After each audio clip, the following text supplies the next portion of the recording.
El siguiente segmento tiene contenido o opinión. La entrevista en A Primera Hora. Analizamos los hechos del momento junto a sus protagonistas. 8 de la mañana con 7 minutos, estamos ya en la recta final de A Primera Hora y es momento de hablar precisamente de qué es lo que pasa con la planificación del Metro de Quito, para cuándo los quiteños vamos a tener, los quiteños y también, todos los visitantes de la capital vamos a tener acceso a este servicio público.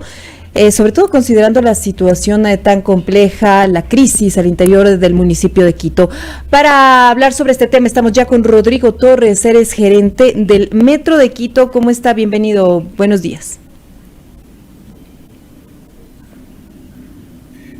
Buenos días, muchas gracias por la entrevista. Mi nombre es Rodrigo Torres, soy el gerente del Metro de Quito y estamos aquí dispuestos para las preguntas que sean necesarias. Muchas gracias, señor Torres. Bueno, inicio preguntándole cuándo va a operar el metro, cuándo va a operar este sistema que nos han ofrecido ya desde hace varios años, que ha tenido muchos retrasos.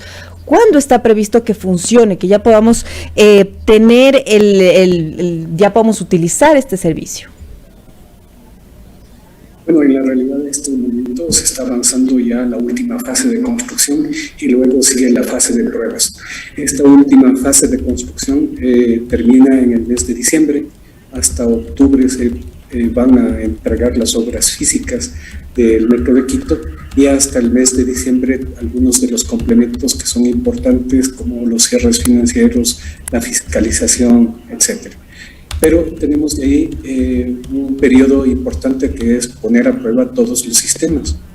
Y los sistemas que van a ser implementados hasta el mes de diciembre tienen un protocolo de pruebas. Los trenes, el material rodante, todo lo que es la parte tecnológica y las obras civiles entran en varios tipos de tests. Y esto va a demorar entre 4 y 6 meses más. Por eso el Metro de Quito estaría aproximadamente en 12 meses. De aquí en 12 meses estaría en funcionamiento en condiciones ya de operación plena. En estos 12 meses lo que se va a hacer además de esto es tratar de correr contra el tiempo, completando algunas cosas que fueron no estimadas de la forma adecuada y que deberían haber sido implementadas en los meses anteriores o años anteriores. ¿Cuáles son estas falencias detectadas? ¿Qué fue lo que no fue realizado adecuadamente que nos está comentando en este momento? ¿Perdón? ¿Cuáles son precisamente? ¿Por ahí me está escuchando? Un poco más alto tal vez o más cerca del micrófono. ¿Por ahí nos escucha? Sí, tal vez un poco mejor. Le preguntaba que cuáles son estas falencias, estos temas que no han sido implementados adecuadamente, que usted nos estaba refiriendo en este momento. ¿Qué es lo que usted detectó? Son básicamente 3.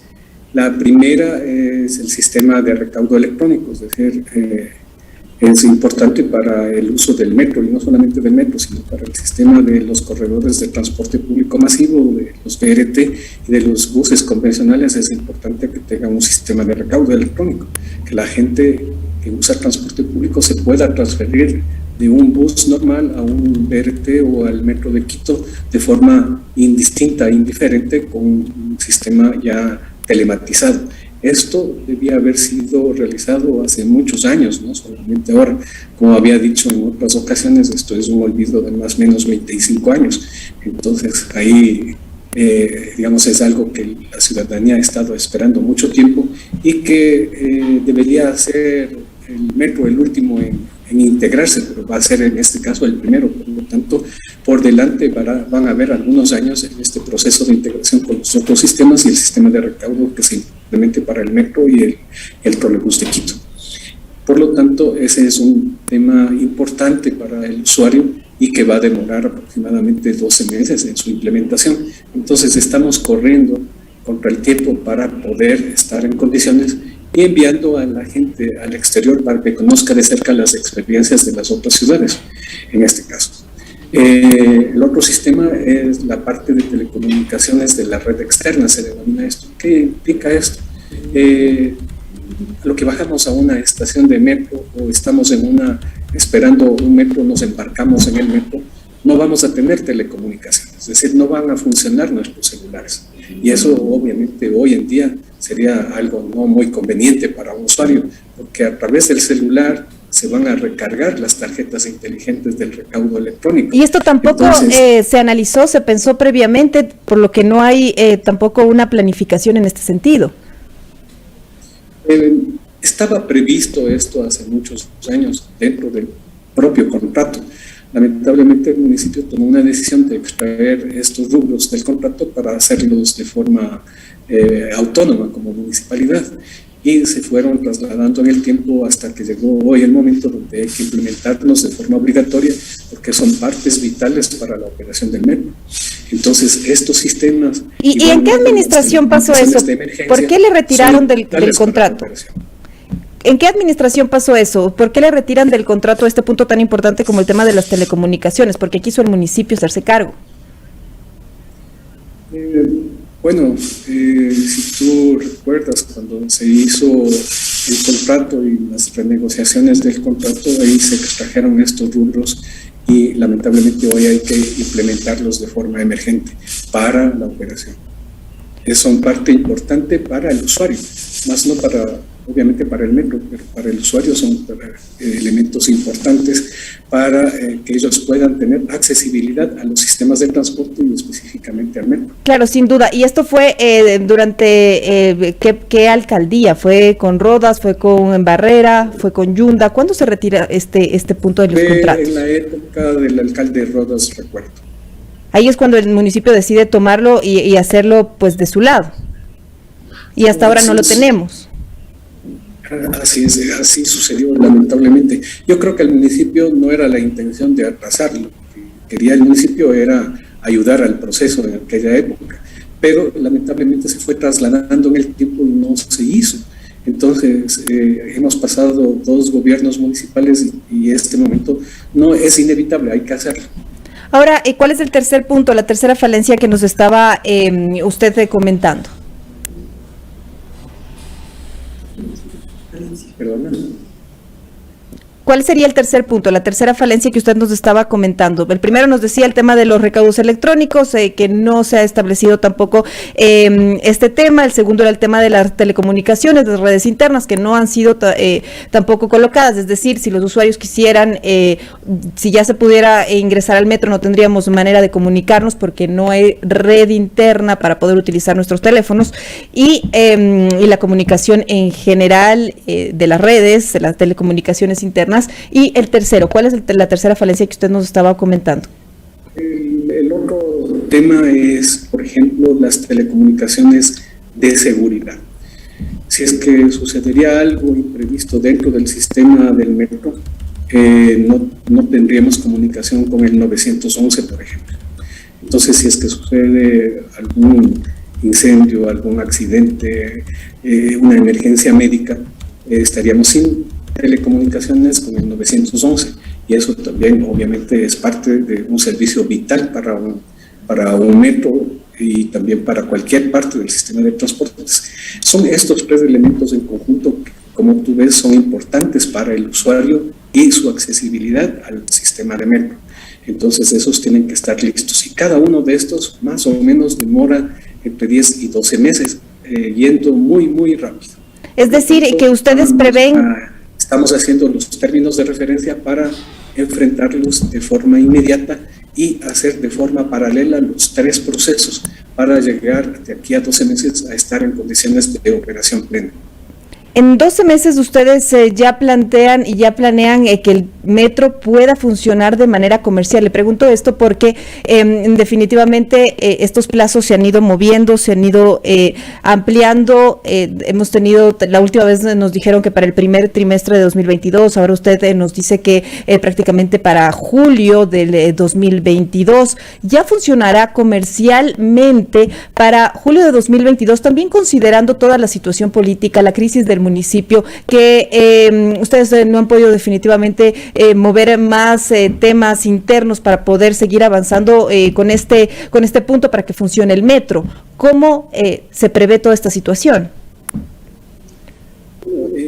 Tal vez lo importante es transparentar lo que está pasando en la empresa de metro, con sus constructores, ¿no es cierto? Y tener muy claro los números, los porcentajes de avance real de las obras. Yo no estoy de acuerdo, por ejemplo, hace algunos meses se puso 99% de avance de todo, es como que mañana ya estuviese terminado, y eso no es verdad. Yo creo que esto hay que transparentar, especialmente para los ciudadanos, que son los que están esperando el metro, así como también para la autoridad, que tiene que decidir impulsar o empujar este avance último para ir a la operación. Entonces, mi papel en el momento que asumí la gerencia del metro era justamente transparentar esto. Las obras físicas están llegando al 99% en algunas estaciones. En otras está un poco más atrasado, están alrededor de 90-95%, pero esa es solamente la parte de obras civiles. La parte de tecnología que va dentro de la parte del sistema de metro, la que hace que se muevan los trenes, apenas está llegando al 80-85%, y por lo tanto eso es vital, sin eso no se mueven los trenes. Ahora, los propios trenes, en este caso, ¿no es cierto? Los propios trenes recién van a ser recibidos, ya están todos en Quito, pero tienen que hacer algunas pruebas para ser recibidos. Y después de ser recibidos todos los trenes, todos los elementos ya terminados, tienen que entrar en un procedimiento de pruebas, porque dentro de un metro lo más importante es la seguridad y la confiabilidad del sistema. Y esas pruebas, esos ajustes tecnológicos, tanto de trenes como de la parte telemática, se aproximan a más o menos entre 4 y 6 meses. Y es esto lo que nos da el plazo de 12 meses para que ojalá todos los sistemas estén en correctas condiciones para la operación. Ahora, señor Torres, usted nos ha dicho que es importante precisamente el tema de transparentarnos. Entonces yo le invito a hacerlo, transparentémonos. ¿Qué es lo que pasa? Cada vez que llega un gerente pone nuevos plazos, amplía los temas, explica que todo lo anterior o partes de lo anterior estuvieron mal hechos, mal planificados. ¿Cuál es la real situación y quiénes son los responsables de tanta demora, tanto atraso, aparte del tema de los valores que se han ido incrementando? Transparentémonos, señor. Pues ahí hay que explicar lo siguiente. En el tema de plazos de obra, yo pienso que en general, a pesar de este periodo de pandemia o algunas contrariedades como las de octubre del 2019, son atrasos plausibles, comprensibles, ¿no es cierto?, que cualquiera que tuvieron todas las obras en el mundo entero y también obviamente la nuestra. Pero en general, el plazo en el que se está haciendo el Metro de Quito, si ustedes conversan con las multilaterales que han ayudado a la construcción de muchos metros en Latinoamérica, los plazos son excelentes, es decir, el término de haber construido la obra en apenas 4 o 5 años que han recurrido de la obra es un tiempo muy bueno comparado con otros metros, ¿no? Entonces, el tiempo, el plazo que se ha hecho, yo pienso que es muy bueno en general. Tal vez la parte que no fue manejada muy bien es una exagerada propaganda. Hemos polemizado el tema del metro, lo que nos ha hecho que tengamos todos unas expectativas enormes en este tema de poner en operación. Yo creo que si se le informa a la ciudadanía exactamente cada paso que es necesario, la importancia de la seguridad y la confiabilidad que tiene que tener el metro, van a entender de que este es un tema que no es como un bus o como un trole que mañana arranca y listo. Esto es un tema mucho más de más ingeniería y de un ensamble de sistemas que le dan esta confiabilidad. Yo creo que si los ciudadanos comprenden y comenzamos con Metro Cultura a colocar en conocimiento cada una de las estaciones, cada una de las partes del sistema, la ciudadanía va a entender de lo complejo que es esta obra y yo creo que todos los quiteños deberían estar orgullosos de que el metro en este caso está en muy buenas condiciones tecnológicas y de seguridad. Ahora quisiera preguntarle sobre el modelo de gestión, señor Torres. ¿Quién mismo va a operar el metro? ¿Cómo va a funcionar este tema? ¿Cuál es por ahí el punto? Porque la exgerenta Andrea Flores también se fue y se marchó argumentando una falta de decisión sobre el modelo. Según ella, se estaba poniendo en riesgo los tiempos de entrega, el cronograma de la anterior gerencia, ya que contaban que para julio se contaría ya con el operador internacional. ¿Cómo ve usted de todo este tema? ¿Cuál sería por ahí el modelo? ¿Están manteniendo que sea un tema internacional, que vengan las firmas? ¿Cómo mismo se va a manejar este punto? Bueno, tal vez aquí hay que ser un poco más prudente. Veo que se ha polemizado mucho el modelo de gestión. Si hacemos una retrospectiva de los metros de Latinoamérica y en general del mundo, cuando una ciudad inicia la línea 1, siempre es ayudada por otra ciudad que es experta o que tiene más experiencia en metros. Entonces, los metros más antiguos o los más prominentes, especialmente de una región, ayudan a los otros metros que están iniciando su línea. Esa ha sido básicamente la historia de todos los metros. Entonces, yo creo que en este caso ese es el modelo de gestión. Es decir, que una entidad con más experiencia y ojalá de esta misma región, que es Latinoamérica, pueda ayudar, en este caso, como asistencia técnica a la operación del metro. Pero entonces lo harán a través de la empresa Metro de Quito, tal como estaba previsto. Sí, por ejemplo, todos los metros del mundo, si tú entras al internet, vas a ver que todos son públicos. Es decir, todas son componentes públicos que están revestidos tal vez como sociedad anónima. Entonces eso tal vez me hace pensar de que sean empresas privadas, plenas, ¿no es cierto? No son empresas públicas que se revistieron como empresa privada para ser eficientes. Todos los metros son públicos y son eficientes, por eso sus accionistas son públicos y están revestidos de sociedad anónima para funcionar como una sociedad anónima, pero en esencia son públicos. Entonces, los mejores metros de la región, por ejemplo, el metro de Sao Paulo es uno de los 10 más importantes del mundo, y el metro de Santiago de Chile, que está aquí cerca también, es uno también de los más importantes de la región. Entonces, esos son entidades públicas gerenciadas con un sistema de sociedad anónima.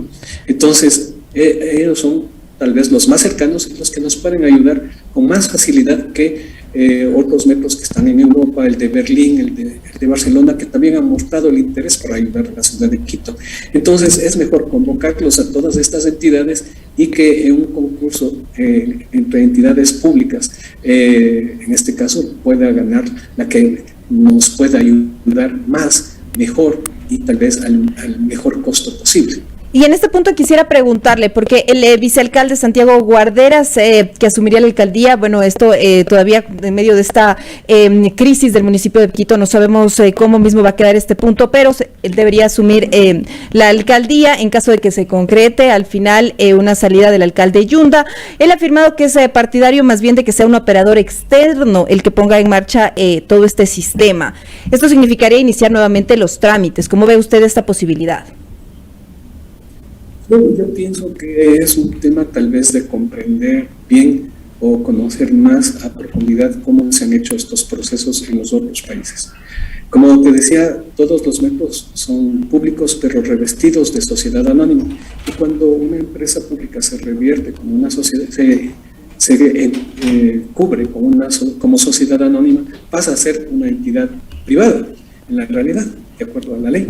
Entonces tal vez ahí hay una dicotomía, tal vez estamos hablando de exactamente lo mismo, porque si le llamamos al metro de Santiago de Chile, al metro de Sao Paulo, que son los dos más próximos, todos los dos son sociedad anónima, es decir, serían catalogados como entidades privadas, pero en esencia son públicos. Ahora, señor Torres, quisiera también hacerle una pregunta. Delca denunció el año pasado que el encargado de la construcción del metro no pagó por el acero que se usó en el proceso. ¿Qué pasó con este tema? ¿Se pagó o no se pagó? Perdona, se cortó la comunicación un poquito. Nuevamente, le repito la pregunta, señor Torres. Adelca denunció el año pasado que el encargado de la construcción del metro no pagó por todo el acero que utilizó. No habría este dinero, no se efectuó este pago. ¿Usted tiene conocimiento de qué es lo que pasó? ¿Se pagó? ¿No se pagó? ¿El municipio, el Metro de Quito, precisamente la empresa, cumplió con este valor o no? Bueno, recuerda, este es un tema entre privados que no le compete mucho a la municipalidad, ¿no? Esto es de lo que conocemos es un contrato entre la empresa, una parte de la empresa constructora y un proveedor de la empresa constructora. Entonces, pero entonces ahí el municipio y la empresa Metro de Quito no tienen nada que ver, no tienen nada que decir. Estamos hablando de que en la obra emblemática de la capital, en el Metro de Quito, se está denunciando que no se pagó por el acero que funcionó para esto y el municipio no tiene nada que decir. Usted como representante precisamente del Metro de Quito. Es un tema que lo hemos discutido aquí internamente con los abogados de la empresa para ver si es que en la realidad nosotros tenemos injerencia en ese tema que es netamente privado. Y lo que nos ha dicho el departamento jurídico es que básicamente es un tema que deben solucionarlo entre los privados que hicieron esa contratación. Afectación para el Metro de Quito no existe porque la obra está construida, la obra que en este caso se utilizó esos elementos de acero está construida, está fiscalizada. Y el momento que fue fiscalizada ya fue transferida en este caso ese dictamen de fiscalización para el municipio de Quito.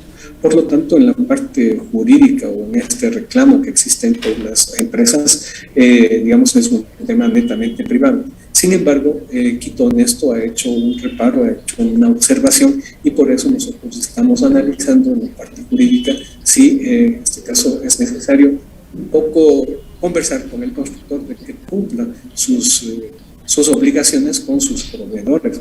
Eso también no es que sea una parte de responsabilidad municipal, pero yo creo que como personas o como mandantes en este contrato sí tenemos esa digamos, misión de hacer de que nuestro constructor haga las cosas bien y que cumpla sus obligaciones con terceros. Finalmente, ya para cerrar, señor Torres, quisiera, usted ya nos ha explicado que prevén que el Metro de Quito pues funcione comercialmente para el próximo año, nos ha dicho que en un plazo de 12 meses. ¿Usted considera que sí van a alcanzar a cumplir los tiempos, considerando la crisis que existe en el municipio de Quito, con todo el tema de la remoción del alcalde y toda la situación que se está viviendo? ¿Se puede? Perdona, otra vez te cortó en la mitad de tu... Sí, no, únicamente le preguntaba si es que se van a poder cumplir estos plazos. Hasta usted nos ha dicho que en un año estaría ya funcionando comercialmente el Metro de Quito. ¿Se va a alcanzar este plan considerando la crisis que se vive en el interior del municipio de Quito con todo el tema del proceso de remoción del alcalde? Por una parte, el plazo de la obra, el plazo de la puesta en marcha del Metro de Quito, yo desde la parte técnica tiene que cumplirse. Y para eso hay que tomar muchas precauciones y también algunas aceleraciones en cuanto a capacitación del personal, tener una contraparte local. Los conductores están viajando ya en poco tiempo para recibir su adiestramiento en otro metro que sea exactamente similar. Es decir, que tampoco es que esté garantizado que se cumplan los 12 meses. Estaban suspendidas y que hay que hacerlas en este caso, para poder cumplir un cronograma que nos lleve en 12 meses a estar en capacidad de operar o de operación plena en este caso. Muchas gracias, señor Rodrigo Torres, por esta entrevista.